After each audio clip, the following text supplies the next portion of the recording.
XRP, baby! Hey, how are we all doing? Today is a great day to discover crypto. It's Friday, October 20th. We got the green background. We're feeling good. We're going to talk about the XRP victory against the SEC. We got Gareth Soloway on the charts today. About 10 minutes from now, we're going to break down some price levels for you too, including can Ripple or can XRP hit a new all-time high? Also, we got some BlackRock news as well, and we might got some updates with SBF as well. We got Drew and Nick on the ones and twos. How are y'all doing? I'm wearing an XRP hoodie. I know, so you seem forlorn and upset. Is it burning your skin like a vampire wearing a silver chainmail?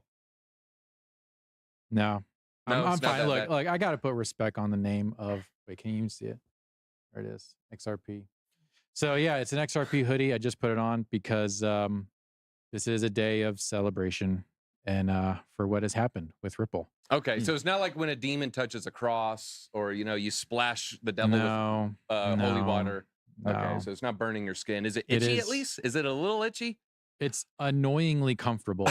Oh, I like that. Annoyingly comfortable. Hey, so's the hat, baby. And you can catch all, you get that at hitmerch.com. That's right. Let's look at the crypto markets, folks. Let's just get right into it. I want to hit refresh because we are feeling bullish and we are up. We went from 1.2 to 3.0. So the crypto markets are up 3% today. Total market cap coming in at I'm rounding up $1.2 trillion. Bitcoin dominance is down a little bit from yesterday. It was 49.9, I believe. Now it's 49.8. Gas is barely up. It was 18 Gwei yesterday. Now it's 21. All right, well, let's look at some of these prices here. Bitcoin is up 3.4%, now coming in 29,500. It was briefly flirting around that 30K level. Maybe it's going to head back in a little bit. ETH above 1,600 now, also up 3%.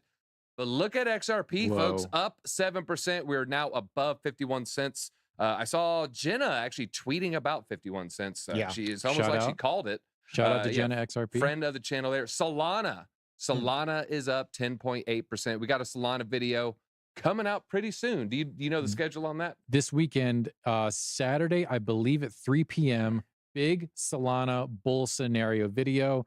We're bullish on Solana. I ate crow. This was 2 or 3 months ago. I ate crow and I said, guys, I was wrong about Solana. And I was wrong about Solana. I think it's going to do very well. Hey, we go into big details. Some are saying you're going to say the same thing about XRP. No. Nick loves XRP. You know he's buying at these levels. Wake me up when Doge is at 21 cents. Well, I got 21 questions. When's that going to happen? And then Nick Hoodie, Candle Daddy. Nick's hoodie burned my eyes. I mean, I know. Look, it's burning my spirit right now. But look, we got to move on. Hey, here's the important thing, DZ. The important thing about all these things on CoinMarketCap is look at the volume. Look how much volume up we are. Yeah, we're seeing a lot of volume. 40% up. And not only Can that, we zoom in on that? Yesterday, 24-hour volume was coming in below 50 billion, and now we are at $86 billion. A 39% pump in volume alone. Woo, 40% pump. So we got a 3% pump in prices, but over a 30% pump in volume here, folks. That is what leads to the large moves. All right, we got a lot of movers, and I'm feeling good about the biggest gainers today. I heard if you hit the like button, you increase the odds. Your coins are in the biggest gainers. Yes.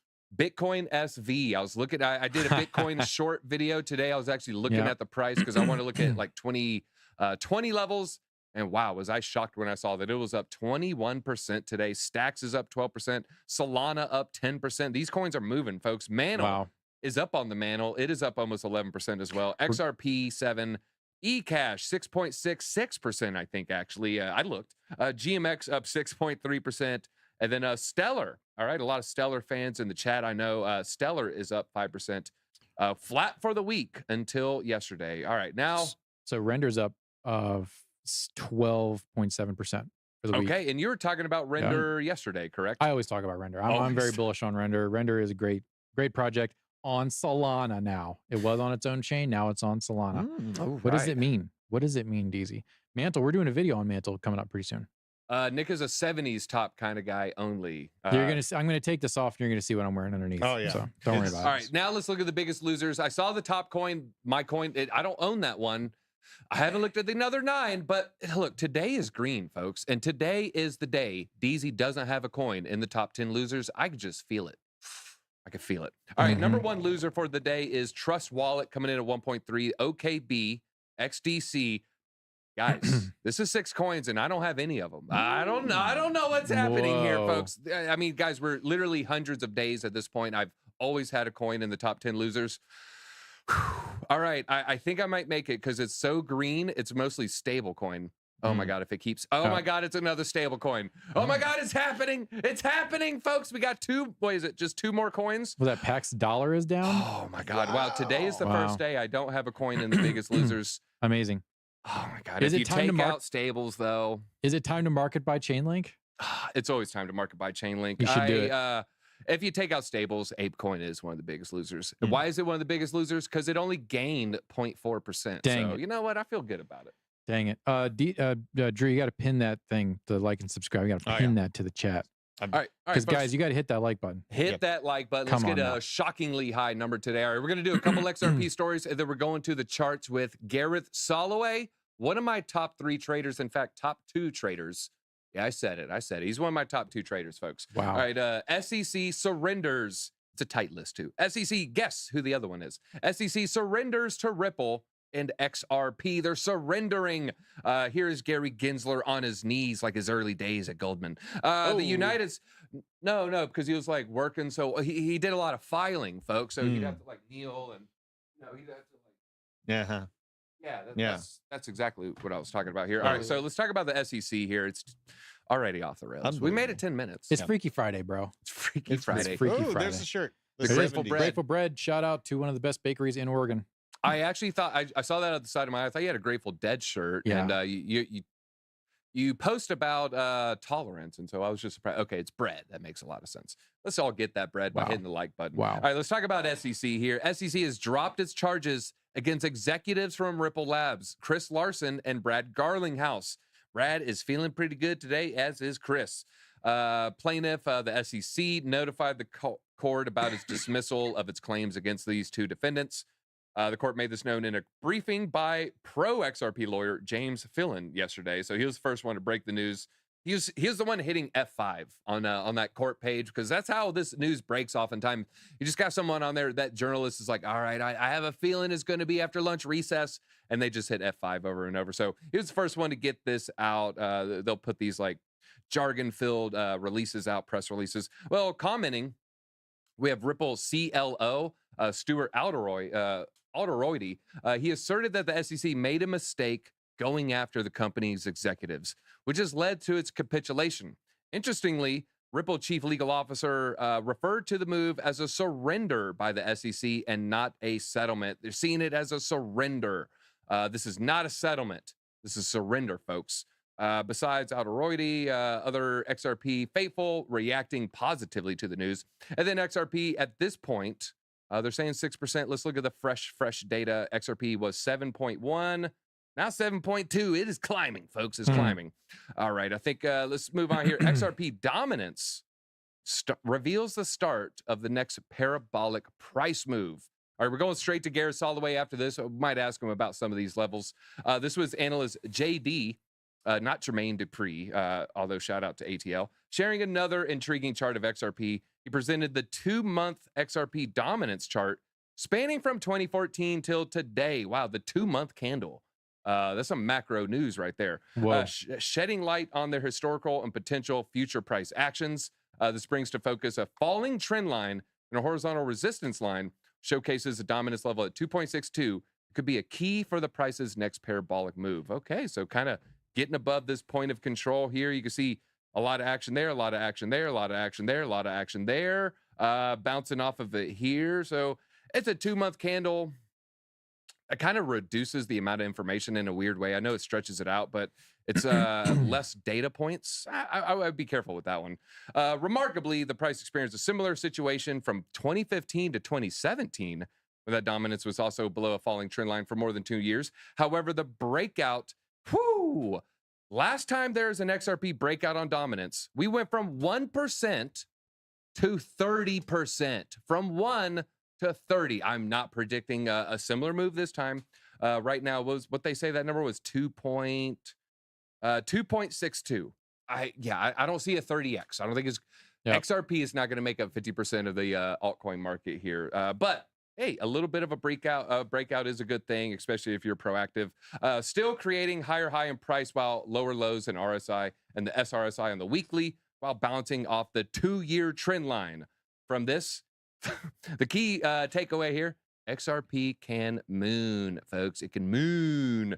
And then the community reacts to SEC dropping the case against dropping XRP case and the library shut down. So basically, the community is happy. I think it's just time for us to get into the charts, folks. It That's what I is. really want. Yeah. I told him. I told him 42 after the hour. Hey, look at that. Yeah. I What mean, do we look, got? let's just be super serious. So The sincere. total supply, 50% of the total supply is out for XRP. So just on a fundamentals level, that's good compared to other things like SWE or Aptos.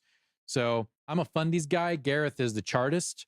And I do think that we're going to need to do some, guys, do a super chat. We need to raise some money for Gareth to buy another monitor. He needs monitors and TVs to get more charts. And if you can just see, like, it's kind of embarrassing at this point. Yeah. He's gotten this far in his career with having this few amount of monitors. Shout out to Gareth. Appreciate you coming on the show. Shout out to Gareth. And shout out to Gareth's beautiful family hanging out with the Melkers, also another friend of the channel. Yeah. Gareth, y'all had a great time. Yeah, it was a really nice time. Yeah, Gary Cardone threw a great party.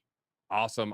Sounded fun, looked even more fun. So Gareth, let's just get right into the charts. I think we got to talk about XRP. It's on everyone's mind. I don't know if you heard what that one person was saying on the 2-month candles. But to me, it's like, well, I don't know how strong I would count 2-month candle trend lines. What's your opinion on that? Yeah, I'm not really into the 2-month trend lines or the 2-month candles anyway. So I All stick right, to I feel the validated. Basics. Yes. Sorry. Okay. Yeah, I don't know if I'm disappointing anyone out there, but in general, the monthly, weekly, daily, and then you can go to hourly and different time frames. But let's talk about XRP, right? I mean, so the chart actually looks pretty good to me. Overall, you can see, look at all these trend lines that all give it support right down here. So you have this down sloping one, you have this flat point, which was when the Ripple official news, when they beat the SEC that first major time, that's that point. Then you have this one down here sloping up. And all of them create this beautiful kind of area of support right below where current price is. And you can see how price came back into it. Look at how many times, right? Every time it's come in, it's kind of bounced off of that level. So to me, this is a good chart. The big level you want to watch on this is right over here, right? So right in this vicinity, I would say right around 55 cents or so. It needs to get above that level. You can see these pivot tops, but if it gets through 55 cents, then it starts making a bigger run towards maybe this upslope, this downsloping trend line around 82 cents. All right, that's got me feeling pretty good because a lot of people, they are excited, and a lot of people couldn't help but feel a little bit bearish once there was that positive news. You saw on the line right there, it just came all the way back down. Is that something you're also considering? Yeah, so I mean, the thing is, as a chartist, you just want to make sure it doesn't break that level, right? So the way I view it is, you have this support right here. As long as it kind of holds the level of 48 cents down to about 45 cents, it's safe technically. If it breaks below that, that's where, as a technician, you would be like, uh-oh, this is not good. So right now it's in the safe zone. It looks like it has a higher probability to move higher. Now we'll just test this like 55-cent level, give or take. All right, I'm feeling good. I feel like a George Clooney, Mark Wahlberg, perfect storm situation is happening because we have positive XRP news with the court cases. Then we also have potentially heading into the right area of the 4-year cycle. And then not only that, we're kind of breaking some of these trend lines. So I'm feeling pretty good on a TA level. It's just a beautiful amalgamation of events here. But all right, what else do we got? I know a lot of people are excited. Bitcoin's pumping. A lot. What else do we have in the charts here? Yeah, so let's take a look at Bitcoin and see what we have right now. But a couple positive things on the Bitcoin chart. So you can see this downsloping trend line. This is from that recent high. That was the highest point basically in the last year. That was when we had that Ripple news back then, and that marked the top on the charts. And then you can see how we hit this trend line over and over again, finally breaking out right down here in late September. September 28th is when we closed above it. Ever since then, that's been a positive bias to the chart. And again, what we've seen here is we saw the fake news driving it up. And what's so bullish about today's price action is that, even though that was fake news, we actually took out that high on the daily chart today. So that is a very positive bullish sign for Bitcoin. And I think Bitcoin's going higher to at least this 31 to 32,000 level to retest this high right now. Whether it comes with the spot ETF news or not, that's up in the air. But I think price action is showing us this wants to retest that level.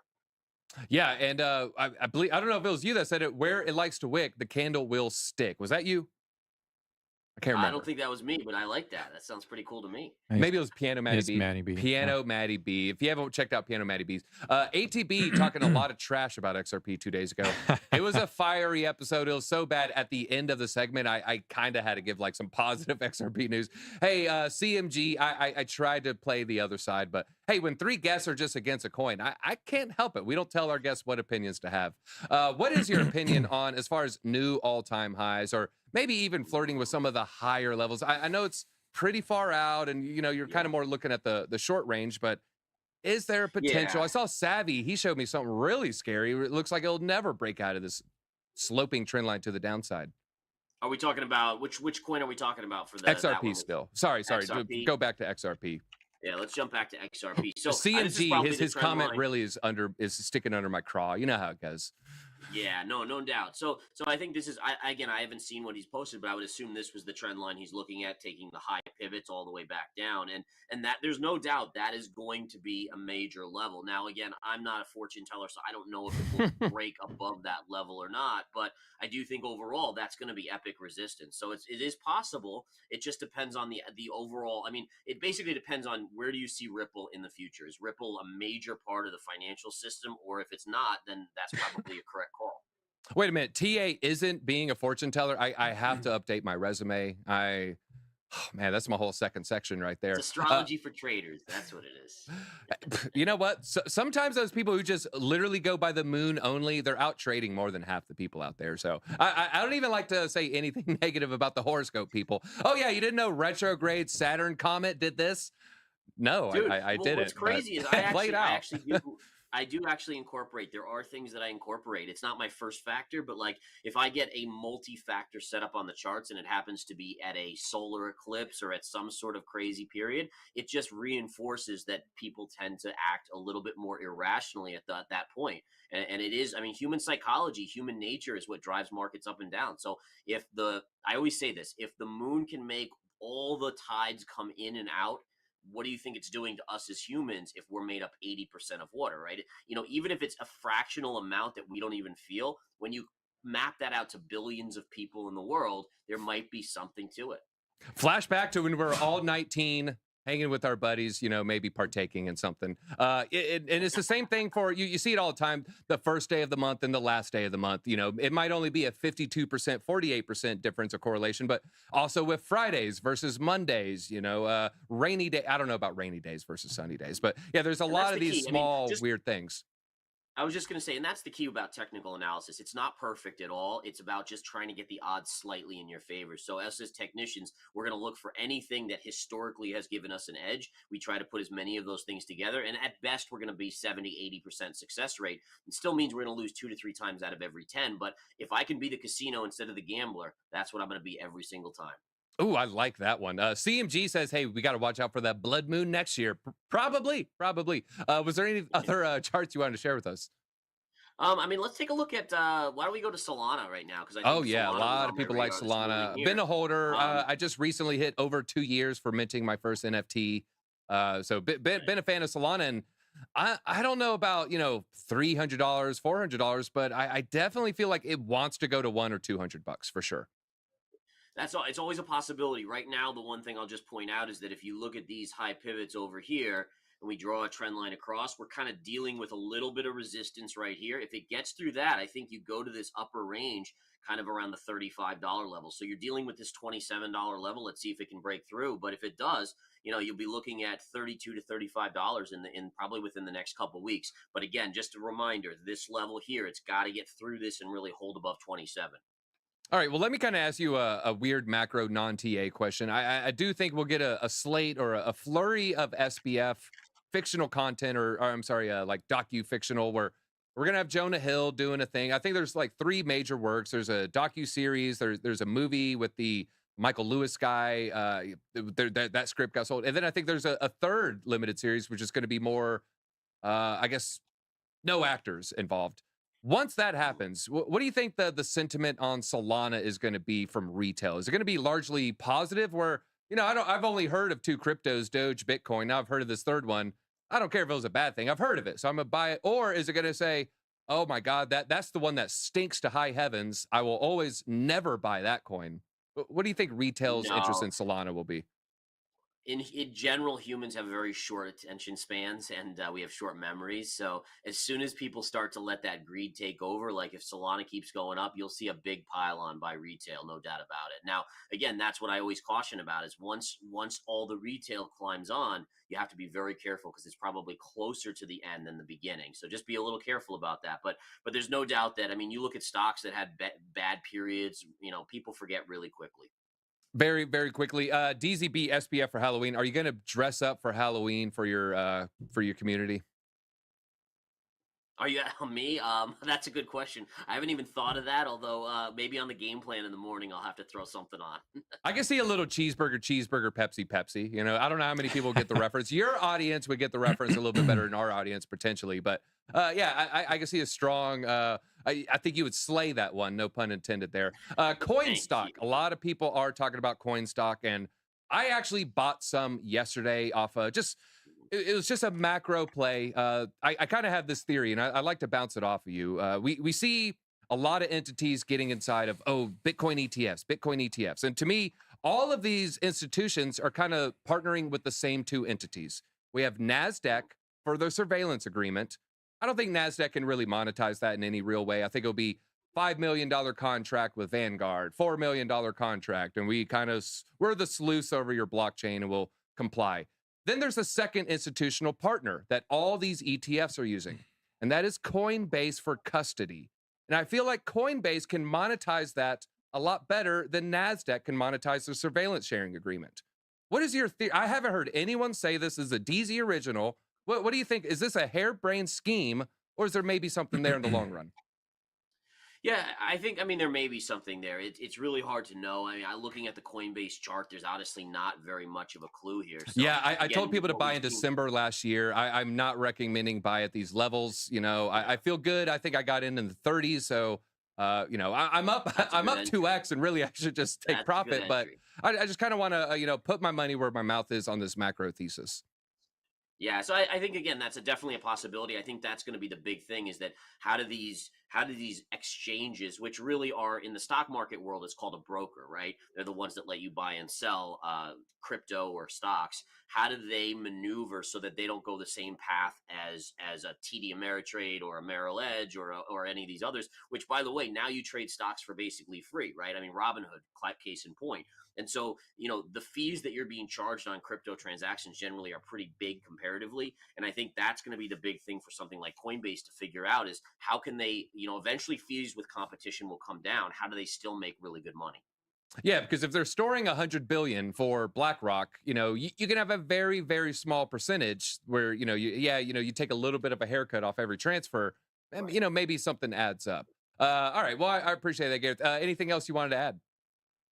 No, I don't think so. I mean, I'm just keeping an eye on Cardano, Polygon. I think the Woo! alts have just been crushed to a point here. If I bring up my chart here, so I mean, you're in this lower level here. If you break on Cardano below 24 cents, be very careful. But if you can move up Yes, here yes. and take out 26 cents, then you get a short term breakout. And again, it is something that I'm keeping an eye on. Is these things have really been hammered down. And just for everyone out there, remember, as a technical trader, you need to know your risks and your rewards. Reward is a break of 26 cents, probably goes up towards 30, 35 cents, but you have to make sure that you keep a tight noose on it or a tight stop at around a 23.8, 24 cent break. Because if it breaks that, then you're going to 22, and that'll be your next support. So it's all about being a proactive investor and trader. It's one thing if your time horizon, by the way, is 5, 10 years, then this is all a moot point.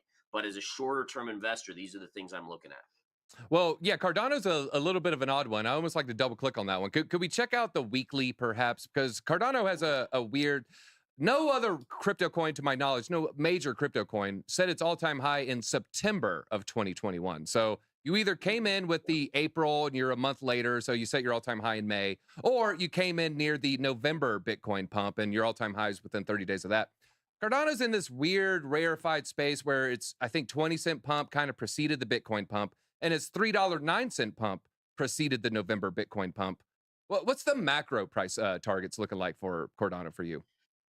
Yeah, so if you got a big rally on Cardano, the biggest thing I'm seeing is look at all these lows in here, right across here. So, like, let's say we get a big rally, Bitcoin spot ETF gets approved, and we just see the alts ripping higher.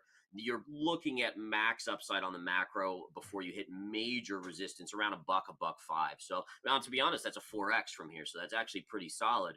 But that would be kind of your best case scenario before you start attacking those all-time highs again.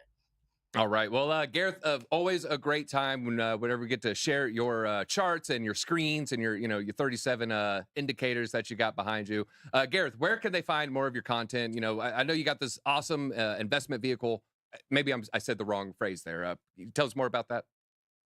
Yeah, so sure. So at verifiedinvesting.com, I have verified investing crypto signals, daily videos I get out to people, which is all technical analysis, non-biased, like all the stuff that, you just don't want to live in a world where people are kind of pushing their own thing. So it's straight up technicals. This is what the probabilities tell you, and that's what I do in the videos. And then again, I give out my trade signals when I see a long or a short. I give them out on verified investing crypto at verifiedinvesting.com. And then always Twitter and YouTube, great places for free content. All right, verifiedinvesting.com. Highly recommend you check it out. Gareth Soloway, always got the hot, quick takes on X as well. So, Gareth, always a great time, man. Appreciate it. Hey, thank you so much, DZ. Great seeing you, buddy. All right, always a great time. And we'll make sure we put his link in the description below, and I highly recommend you follow his content. He's a top 2 TA trader in my book for a reason, folks. I don't know if anyone guessed it correctly. I didn't know if I checked the level. Veteran crypto. I know BJ loves ADA. I just can't get into it.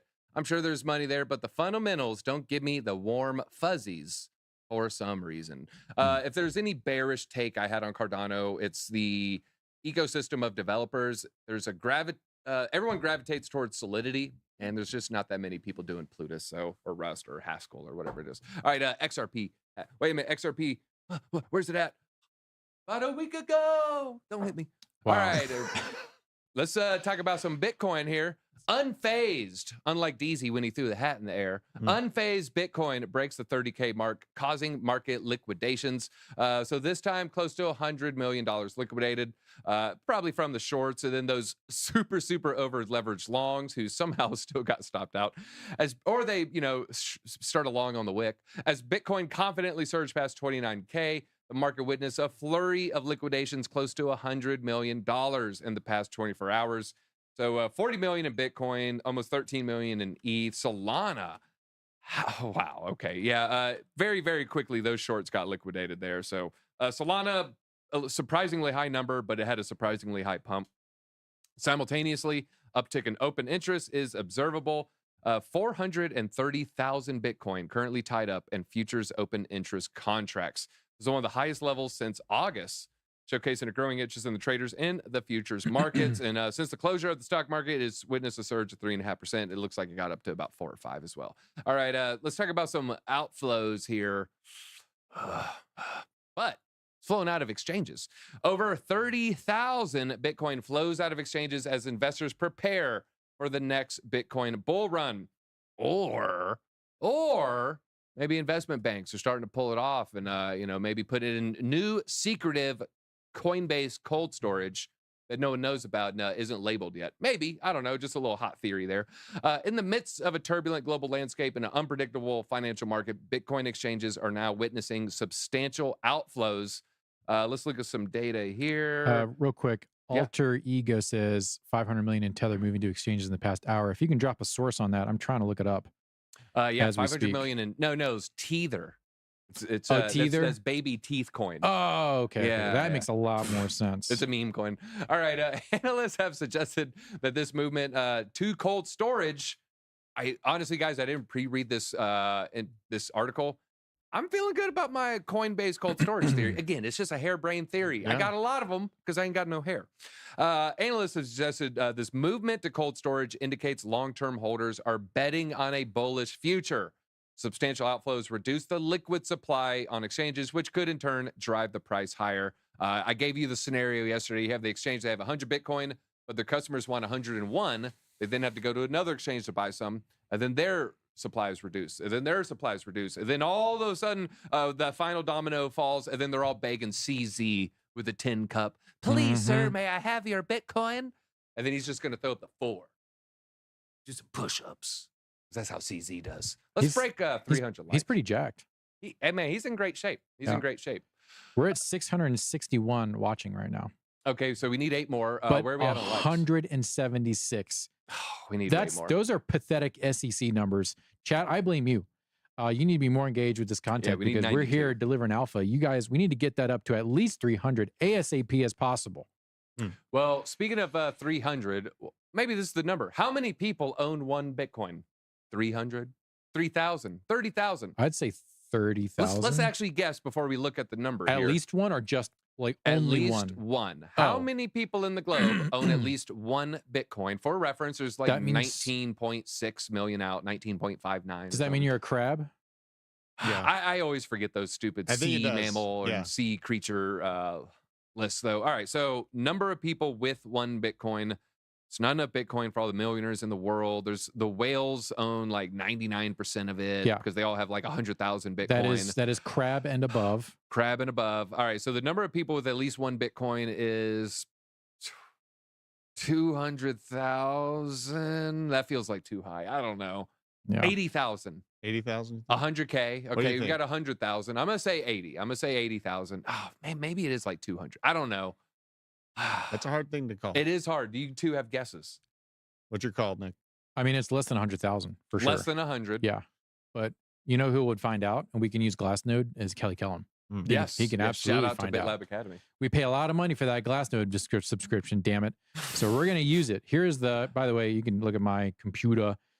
This is the chart of, I'm scooch it over a little bit. Yeah, there you go. This is the change. This is the change in the status. So shrimps increased by 1.6%. This is old. This is January, but still. Crabs have 1 to 10. So the smaller holders have been going up slowly. Octopus, a kraken, fish, dolphin, shark. A normal whale has gone down by a whopping 4%, whereas humpbacks are up by 1%, and then there's miners and exchanges. So, Well, I guess it 1,000 kind of makes sense. Bitcoin. There's really no real way to tell, folks. But It's what we hard. can't tell is the wallets. Yep. There's way more wallets than I would have guessed. 1 million wallets hold at least one Bitcoin, folks. I would not have guessed at least 1 million wallets. I think there's several people with 200 wallets. I think there's exchanges with like 1,000 wallets. I think there's OG Bitcoin whales who have like 10 Bitcoin and 27 different wallets. So then the number is the people with at least one Bitcoin. And even fractional, how many wallets do they have a piece? And I'm sure there's people who have 2 wallets with half a Bitcoin in it. So the real number would be definitely hard to tell. But looks like they're looking at cities here. It'd be equal to Ottawa in Canada, Abu Dhabi in the UAE, 1 million in America. What's that, like maybe close to like twice to San Francisco, a little bit smaller than in Atlanta. So over 1 million wallets, though. I would not have guessed over 1 million wallets there. All right, let's see. We got the BlackRock. Okay, no, we got one more Bitcoin story. How could Bitcoin join the $120 trillion mutual fund industry? is that all? Simple. What? Yeah. Oh, wait a minute. What rookie numbers? You really got to pump that up, baby. I'm here for the gains, damn it. Yeah, man. I want to see a Q in that quadrillion. Drew, do you know it after quadrillion? Nick, do you know what's after quadrillion? Octillion. Nope. Damn it. Centillion. That's next after the following one. That's 6. Septillion. 5. Quintillion. Quintillion. Quadrillion. Yeah. Okay. Sestillion, and then septillion, then octillion. Octillion. Is 8. Fun little fact, because that's how they're printing our money. We might not need to know these numbers now, but we will need to know them eventually. Okay, folks. That's what I was going to say. All right. So yeah, look, we got $120 trillion in management in the mutual fund industry. How is it going to happen? I'll just go ahead and break it down for you. Let's get them in these ETFs, folks. Okay, grandma's grandma's retirement account isn't going to make it easy, and she doesn't want to. Oh, well, there is a spot Bitcoin ETF. It's in Canada. No one cares about that stupid thing. We want the BlackRock one. Said the big hedge funds that also their hedge fund owns like 17% of their equity is also BlackRock. So it's all just that big. I'm doing a BlackRock video on Larry Fink, and the amount. All right, so there's 3 big hedge funds: Vanguard, State Street, BlackRock. But when you look at what BlackRock owns as far as State Street and Vanguard, and what Vanguard owns as far as State Street, it's like the McDoyles. from Always Sunny. Okay, it's very yeah. incestuous. That's all I'm gonna say. Oh, I wasn't gonna interesting. say it, but then I said it. Then you What? said it. No, this is not a Easy segue. style. Fade and Trading says y'all need to get James from Invest Answers on if he'll come on. Yeah, I mean, I love Invest Answers. That was one of the channels that I found when I first started getting into crypto in 2020.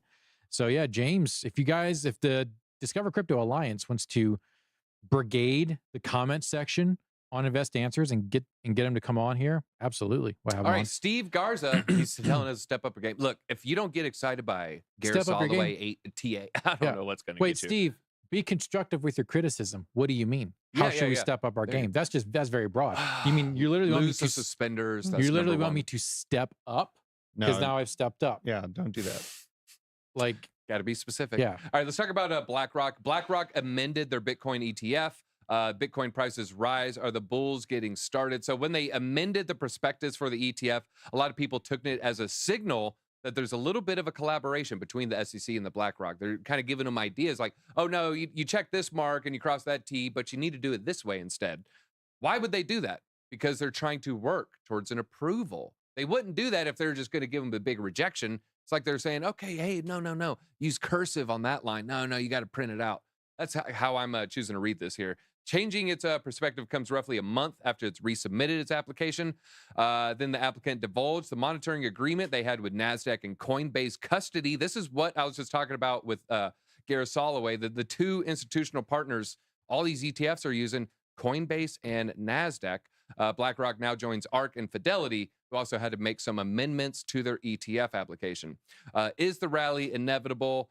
Well, we'll see. I think we're going to need to see some sort of approval, and then the markets are definitely ready for DZ's caffeine shampoo fun. I actually quit using shampoo about 45 days ago. And tell them why. My theory is you never see a bald homeless person. That's my theory. What do homeless people probably not do? Shampoo their hair. Also, there's lawsuits against shampoo manufacturers. A lot of them for making people bald. Yep. Oh, that's true. I heard that the sulfate, sodium lauryl sulfate, actually promotes the accumulation of DHT in the scalp. Okay. That seems like a bad thing. Well, DHT is like one of the things that's tied to hair loss. Ooh, not great. Not great. All right, let's talk about this perfect storm. Okay, we're talking about the perfect storm for XRP. Well, now we got one for Bitcoin as well. Go ahead, get your Mark Wahlberg mask on. I was going to do that old Mark Wahlberg reference. Yeah.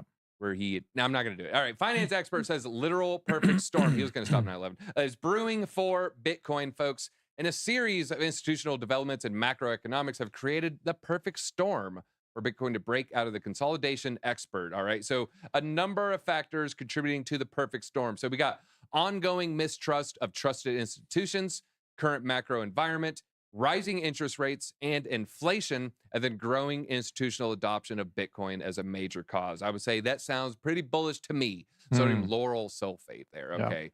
All right. Let's Binance. Let's talk. All right. Time to talk a little Binance here. Binance withdrawals spiked to $1.4 billion in 24 hours amid continued executive departure and regulatory struggles. I think this is FUD. The executive departure, it was a German executive, if I'm not mistaken. Do they even bring up the executive leaving here? So staff exodus here.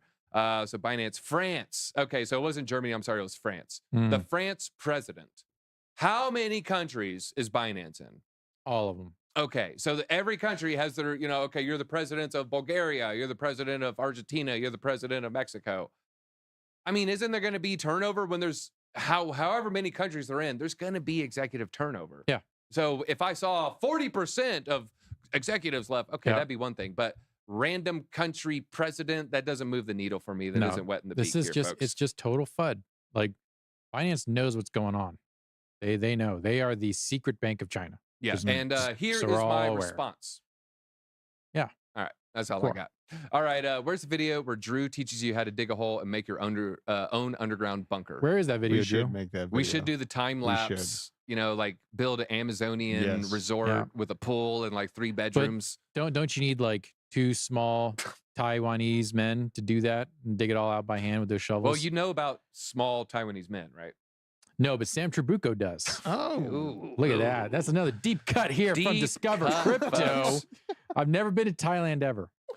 All right. Yeah, people are really agreeing with our hair takes. People, They yeah, are. soap is poison a lot Gosh, of times. what the hell is up with crypto, YouTube, and liking to talk about other people's hair? well, you have What pretty the good hair. frick? I No, feel like my we should hair take is your advice. my hair is mid. I don't give two shits about my hair. Jeremiah Dixon says, Nick, I saw the Napoleon trailer. It looks wicked awesome. Can't wait. Dude, I'll tell you what, I have a small bust of Napoleon in my house, and I'm going to continue to collect dictators. Mhm. That's right. You heard me I here. love that. I know. I will collect them. I want a menagerie of dictators in my house, so I can just look upon my field of dictators every morning. Let's talk about Jerome Powell, folks. Speaking of dictators, all right, really Jerome Powell, voted in by Trump. Still there. I know under Biden. Metaspawn Taiwanese are not from Thailand. Okay, I know that. I said two different things. God. All right. Fed Reserve Chairman Jerome Powell on Thursday paved the way for the central bank to keep interest rates unchanged at its November meeting. Given the uncertainties and risk and how far we come, we're proceeding carefully. We'll make decisions about the extent of additional policy firming and how long policy will remain restrictive based on the totality of the incoming data, the evolving outlook, and the balance of risks. That is a great example of word salad. He said a whole lot without saying anything. It's like he almost tried to make it as complicated and jargony as possible there. All right. So, yeah, it looks like Oh yeah. Well, it this is just increased the odds of no rate change. yeah. Well, he's got a note. I wanted to show you right below that. He did say that the path that they're on is unsustainable. So Yeah, I got that tweet. yeah. Hang on. Stand by. Standing by. Yeah. Okay. This Jerome is the juice of Powell, it.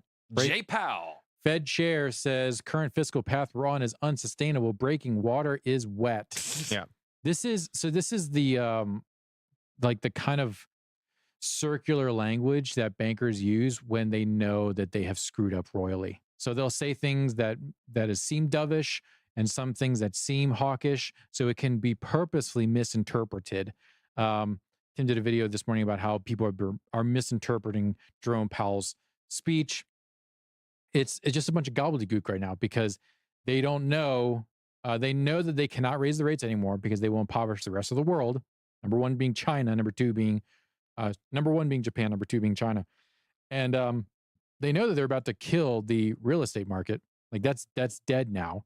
And so where is that going to fall out? Have they caused a banking crisis? And Jerome Powell's like, oh no, what have we done? We're so locked in on unemployment and inflation that they don't know what they're doing anymore. So it's kind of scary to have Jerome Powell come out and say this kind of stuff. He can't set the mark. He used to be the guiding hand, right? Like he would make like markedly dovish or markedly hawkish statements. And when it's mealy mouthed, not good. Yeah. Not good. And the X minute stands for the Twitter minute, but you call it Twitter, I call it X. Yeah. We do have a little bit of bright news here. Oil prices drop as U.S. eases sanctions on Venezuela amid the conflict between Hamas and Israel here. So basically, we have sanctions on the South American country.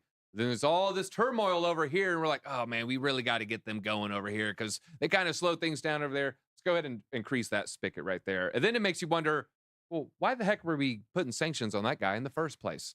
All right, let's move on here. A swift shakeup.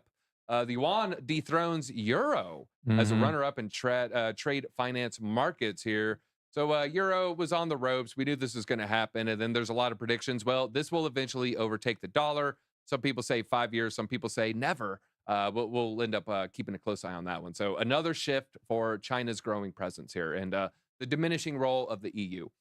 Billionaire bond king, he's warning about the U.S. dollar's reserve currency status at risk due to national debt. It's just skyrocketing, folks. So, yeah, it's just more and more news that, look, the age of empires for America could be coming to an end. We could be losing our status as the main world reserve currency. I think that's going to be a lot further down the line, but, you know, we'll be the number 2 economy, and we'll maybe still have this top reserve currency for a short period. That's my macro prediction. But, guys, this could still be 20 years away, 30 years away. All right, let's talk about the Treasury Department here. They're to recognize cryptocurrency mixers as laundering tools. Code is free speech. Let's not forget that. and free the Tornado Cash devs. That's what I say. The Biden administration preparing to designate international cryptocurrency mixers as money laundering centers that pose a threat to national security, poses threat to the powers that be. With this action, they're using one of their most powerful tools that they have to fight finance crime. Today's action underscores their commitment to combating the misuse of convertible virtual currency mix by a wide range of illicit actors. The move has received bipartisan support, surprise, surprise, with more than 100 lawmakers from both parties expressing concerns how some groups are raising millions of dollars through cryptocurrency. A lot of this has been debunked, folks. You might see a headline, Hamas-linked wallet, and then a sleuth will go into it, and they're like, literally, what are you talking about? That wallet has $17 in it, and no one's transacted with this wallet since 2020. But this is this huge Hamas-linked wallet. We got to shut it down. They're just using it as an excuse to create cryptocurrency as the boogeyman. They want to create the boogeyman here so we can't have another Canadian trucker freedom convoy where they try to shut down the bank accounts of Canadian truckers while leaving open Hamas bank accounts, by the way. That's a different story. They want to shut down the Canadian trucker bank account. Then they don't want to give you the freedom to give them funds like Bitcoin. So this is a threat against their control. It's a threat against their power here. In an op-ed in the Wall Street Journal, which has lost basically all credibility over the past 2 years, 3 years, Warren argued that decentralized finance companies should be subject to the same anti-money laundering rules as banks. Not investment advice. Well, what about when it's just code? Code existing in the ether. There's no entity behind it. You had some nerd pay for the domain name 10 years. You paid in Bitcoin. You don't know who it is. And it's on some third-party, third country domain hosting site. And it's just code that's existing. What do you do? How is that illegal? Where's the entity? Who are you going after? Oh, they go after the users. They're going after you. They're taking your power. That's what they want to do there. So we got to keep an eye on that. Let's talk FTX. Let's do it. What is law? Does law abide by law? Code is law. What is law? What is love? Love Baby, is blind. don't hurt me. All right. Let's talk about, speaking of blind, I'm not going to make a comment on anyone's looks here. Don't do it. Inside SBF's trial, FTX general counsel quit after he learned of the massive hole in the balance sheet. I think I might be Sam Bankman-Fried for Thanksgiving. I'm gonna just eat cucumbers only. No, for Halloween. That's legit. Might do it. All right. The third week of the criminal trial ended with the testimony of their former general counsel, Can Sun. Why couldn't your last name be Moon? That would just be the best name to work at a crypto exchange. Yeah, Can Moon. And when Moon. Look, you got two identical resumes, and you got like, John Smith, and then you got Can Moon. Yeah. I know who I'm hiring. That's for Yeah. sure. I'm going to try Speaking to of moons. counter Harvard's racist policies. Jeez, you went there. How do we save this show now? Speaking of moons, wellness check on Marin Altman. She's still alive? I hope so. Yeah, I think she so. was making some Okay. music. She's making music now. No, she's in a music. Yeah. now. Yeah, she's a rocker. Oh, okay. Yeah, Good. yeah, she's Okay, a good. rocker now. Pretty good song too. I'm glad that she's well. Well, Can Sun, who made it all the way to New York from Japan to testify. This man came in from Japan here. He joined FTX in August of 2021. And he told the court he initially had no insight into the critical flaw. I'd never approved anything like that, and I would never have done it either. But soon after he joined, he became aware that Alameda was exempt from liquidations and could go negative in its balance sheet. You know how you get liquidated? You get liquidated and you're like, oh man, that scam wick, then the trade played out. I'd be in profit. They never could get liquidated. Does that sound fair? Lock them up just for that. Literally just lock them up for that. It's one thing stealing billions of customer funds and then giving it to politicians and buying Bahama mansions. It's a whole nother thing to just not have a fair playing field. And how is that anything but stealing from the traders who were trading on the platform? 100%. 100%. 100%. All right. Alameda Research Loans. As general counsel, he was responsible for documenting the loans they issued to Sam Bankman, Gary, and Nishad so they could buy FTX equity. However, he was not aware their funds were actually coming from the FTX customers. At some point, he himself took a $2.3 million loan to buy a house in the Bahamas. In hindsight, those loans felt wrong to him, he admitted. Oh, man, I didn't want to buy the $2.3 million house, but, we were all grifting. I don't want to be the only one not grifting. He might have been under duress and just needed to make sure it's at least $2 million. Here's his defense. Well, they bought a $23 million mansion. I only bought 2.3. That's pretty awesome. Yeah. That's girl math. I don't like to designate math between genders. Of No, which I'm just there's there's like a whole TikTok thing now of like, is this boy math? Is this girl math? and I'm not for it. I'm not for it. You're It's not for it? It's divisive. It's It's divisive. divisive. Divisive. It's I'm for it 100%. just well, you like going to battle. All right, the trial, as we've seen in the past 45 days, the trial will now take a week-long break and is due to start back up on October 26th. The latest predictions, it ends November 7th or 8th.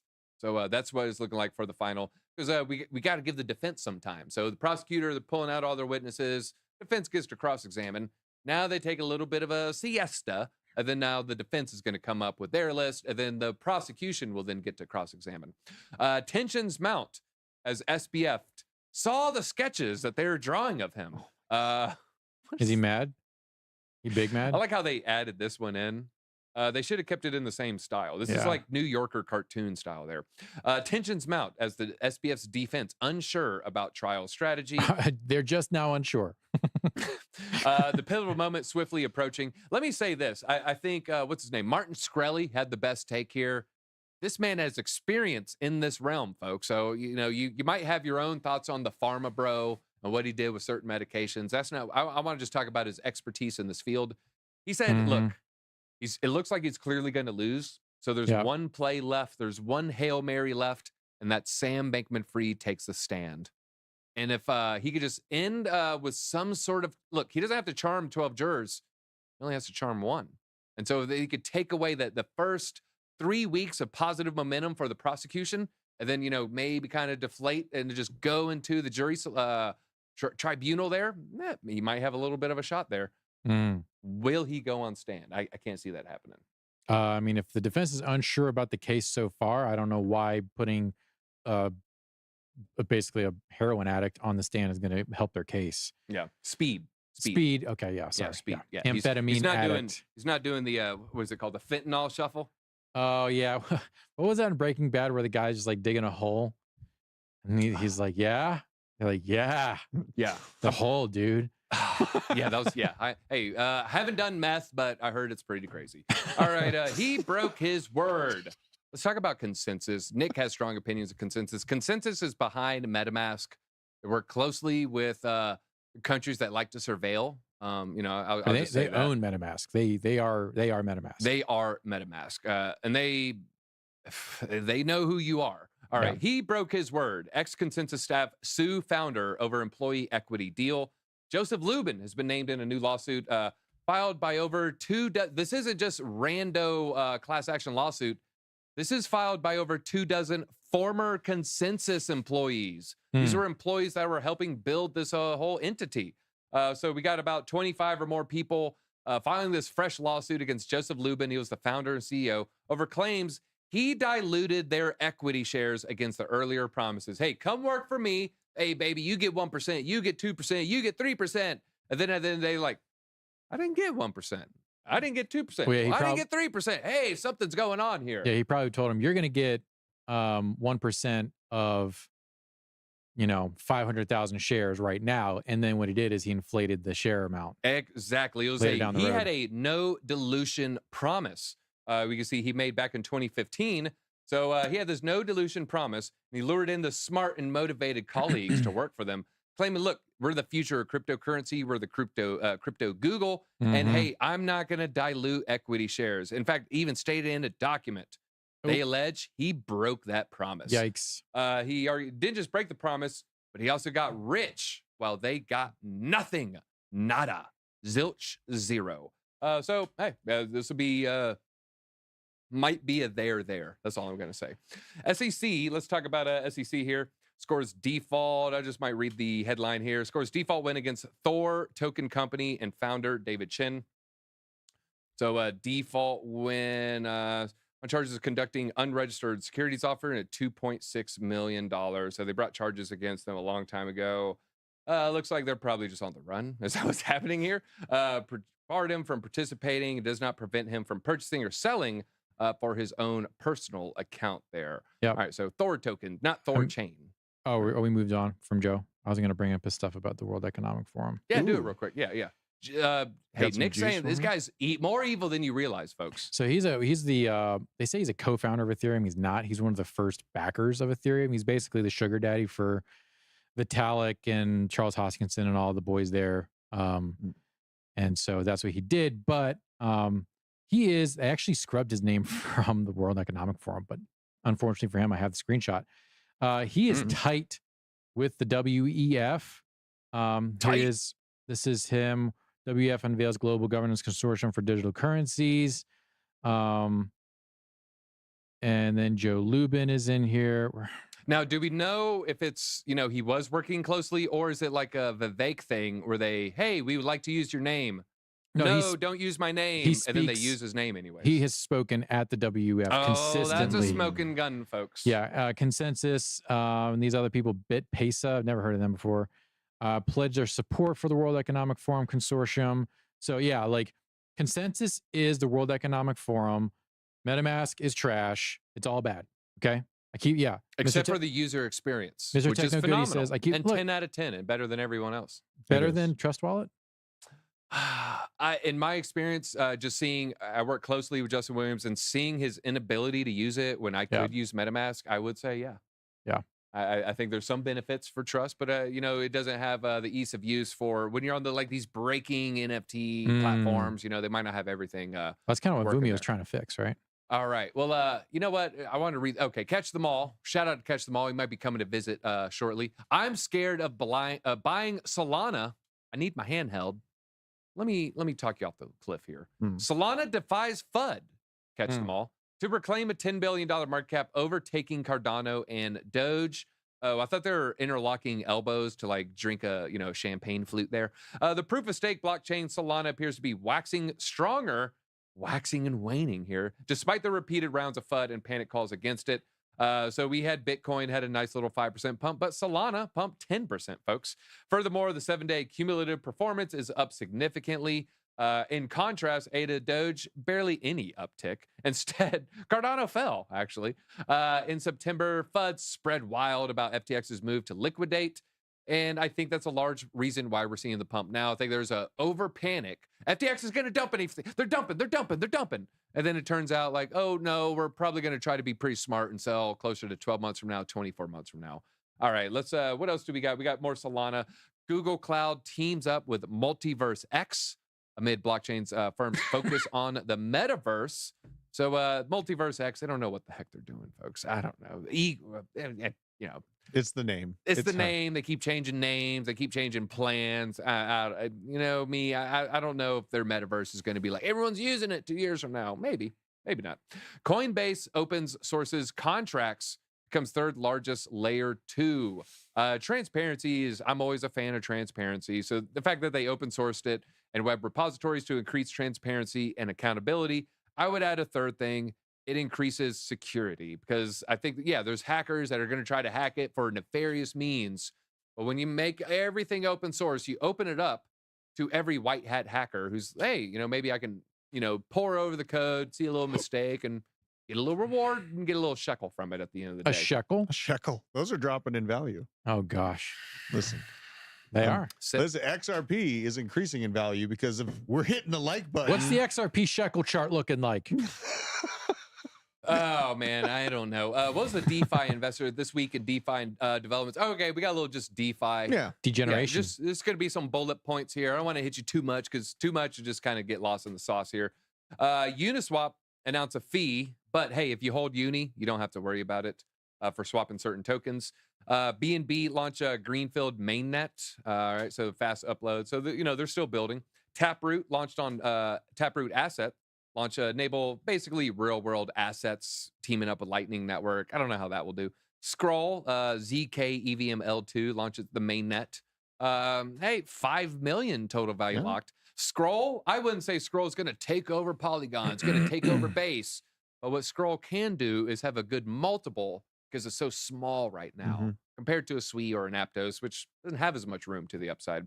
DeFi Llama, new browser extension. Mana transition to ZK EVM using Polygon. And then Reddit announced it's winding down its internet points program. A lot of people very upset about that. And Lido shutting down its stake Solana, the liquid staking solution for Solana, due to high development costs there. So a little DeFi breakdown for you folks there. Well, we could talk about this Bitcoin dominance real quick. We kind of covered a lot of that with Gareth, so we'll skip this. All right, let's just check out the X minute. A lot of people. Solana is like the X that keeps writing to you, and you do your best to ignore her, but you're reminded about the time you shared in a parking lot. Okay. You really got hit by that one. Yeah, he saved it too toward the end. He knew what he was doing. He'll catch them all, man. He'll catch one by you there. He'll catch you. Breaking news. We have Elon Musk removing the New York Times verification badge. I didn't know why. The why was because they publish some false information on the Israeli-Gaza conflict there.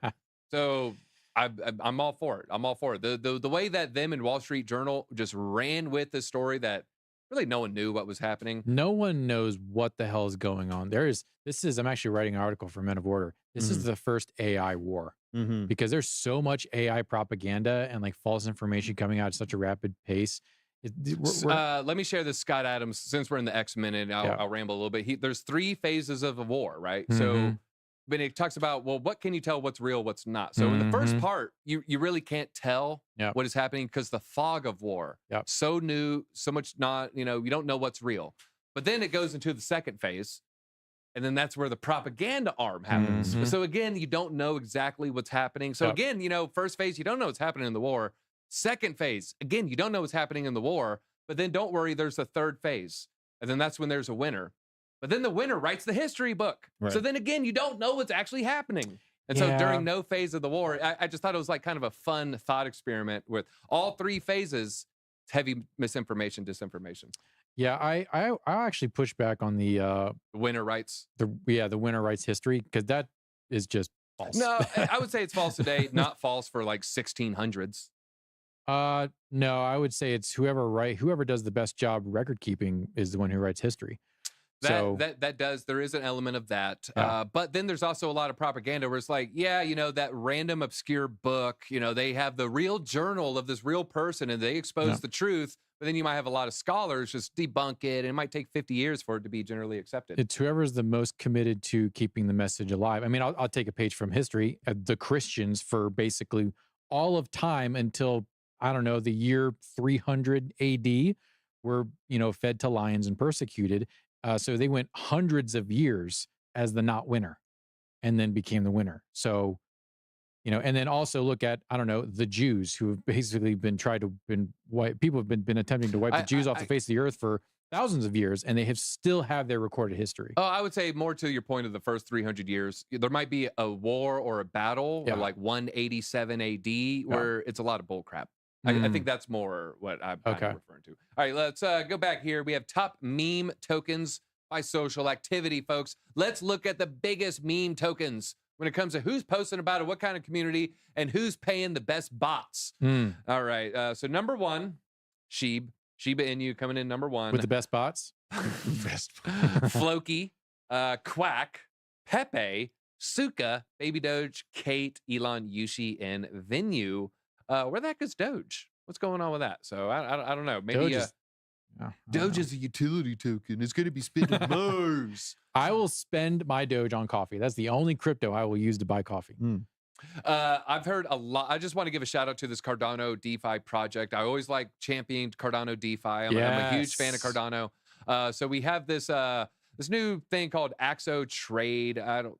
Okay, here we go. Linktree, axo.trade. The public testnet is live. A lot of people, I haven't checked it out myself, but people I respect in the space have given it positive reviews.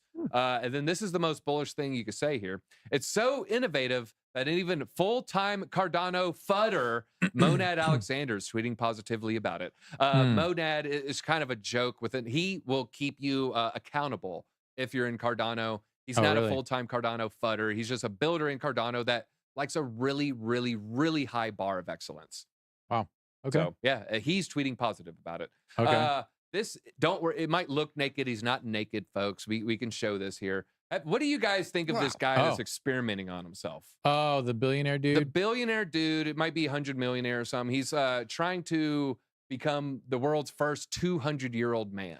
I mean, it's all interesting. He uses his 18-year-old son as a blood bag. So once you can like not get 18-year-old blood transfusions and you're Yeah. just doing it with pharmacology and whatever, then I'll be impressed. But right now, like he's literally just getting blood transfusions from a teenager. Sticks and stones may break my bones, but hate will only feed me. Oh my Just God. kidding False. on sticks and stones. My Wolverine bones are the top 0.02% of 30-year-olds. He's not 30. And he's though. 50. Exactly. Yeah. So he's saying he is strong. I mean, he's an outlier for 50-year-olds. Yeah. But if you compare him to 30-year-olds, reduce 2 decades, they all got stronger bones. He's still in the rarefied 0.02%. 1% be 1 out of 100, 0.1% be 1 out of 1,000, Yeah. 0.01 would be 1 out of 10,000, so 0.02, 1 out of 5,000 men. So you get 5,000 30-year-olds, and you put this 50-year-old guy, he has stronger bones than all of them. That's got to mean something. That's yeah. I mean, he's doing something really crazy, but I feel like you can't there's no control because he's literally getting transfused with blood that still has freaking stem cells in it. So like, just take that out of the equation and let's see what happens. Because I ain't I'm not gonna have a blood boy. I'm not gonna have a blood boy. Drew, you gonna have a blood boy? Did you guys see the latest Mad Max? With No. Tom Hardy in it. Yeah. Wait. Yeah.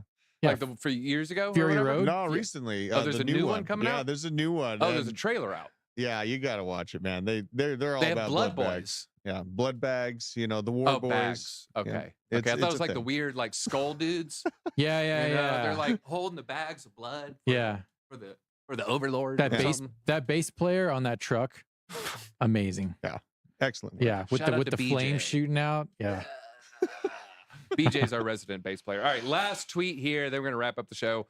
Just pointing out an intelligence operation with NewsGuard, the top gargoyle crushing the revenue of alternative news and the censorship industry. And guys, there's been like person after person, entity after entity have just come forward like, oh yeah, NewsGuard, here's our experience with them. Oh, I hate those creeps. Here's what they did to us. Tim Pool's done it. A few other people have done it. So NewsGuard, you're getting outed out by Mike Benz. I keep telling you about him, Drew. You got to follow this guy. He's really got some great content out. But anything you two want to share here? Well, before we go into the weekend, we're feeling green. We're feeling good. Chat just hit the like button. Kavachan, hey, AO, I hope it does well. Anything you two want to say? Do I want to say? Anything you want to share? Oh, Big difference. big difference. Well, I don't know. I'm trying to remain neutral. I'm trying to remain neutral. So I'm gonna go ahead and say I'll pass. Okay, all right, it'll pass. Pass like a kidney stone. All right, Drew, what do you got? Yeah, I just on the whole narrative of crypto being connected to, you know, dangerous groups. I think that we need to remember that we as citizens have the right to privacy, and we should retain that right. It's nothing that you should forget about. The right to privacy for the private citizen should be there. We need to flip the script and know everything about our elected leaders, and they know nothing about us. Everything. That's the case. They that we're work in for right now. us. They work. We for don't work us. for them. So just remember that as they paint this picture against us in the crypto community, and make sure that you're aggressive about sharing the message, because it's a pretty important time for we're in right now. Yes. Very important time. Drew, are you going to do any hunting this weekend or this year? Oh yeah, I need Not to get some hunting in. The most dangerous game. No. But like deer. And stuff. Yeah, I want to go pheasant hunting. So I do have hopefully- something to say. Peasants? Like poor Pheasants. people? Yeah. Oh, pheasants. Sorry. Yeah. What do you want to say, Nick? Subscribe to the channel. Yeah. Join the Discover Crypto Yeah. Alliance. Folks, we have got some really awesome stuff happening. We've got a press release coming out today. We got another press release coming out next week. We're bringing in some new folks. There are going to be new people here. We're doing all types of new content, a new set. Again, our show starts at 10:30 a.m. Eastern Standard Time. It's a new day here at Discover Crypto. It is going to be absolutely LIT. So HIT, the LIKE. Subscribe to the channel and also hit the notification bell. Okay, that's super important. Where is it? It's down there. There. Hit the bell down there. Probably. Hit that. And I appreciate you guys. Remember, we're all just spiritual beings having a human experience. Take it away, Deezy. That's all we got. Crypto is freedom. Easy out. Love it.